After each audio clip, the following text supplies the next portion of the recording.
बलूचिस्तान का शहर गवादर एक बार फिर शदीद सिस्टम के ज़ेर असर। तफसीलात के मुताबिक बलूचिस्तान में बारिशों का सिलसिला वक्फे से जारी है। गवादर में भी बारिशों का सिलसिला वक्फे से जारी है। गुज़िश्ता दिनों की बारिशों के बाद गवादर में मामूलाते ज़िंदगी बुरी तरह मुतासिर हुआ है।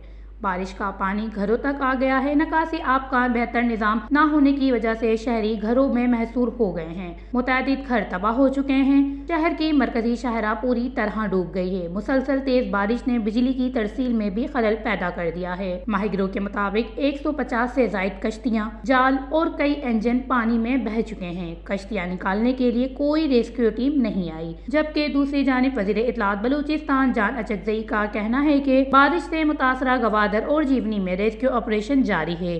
आर्मी, नेवी, PDA में निकासी आग के सिलसिले में भरपूर ताउन कर रहे हैं। गवादर में 2 से 3 दिन में हालात पर काबू पा लिया जाएगा। वश न्यूज़, गवादर, बलूचिस्तान।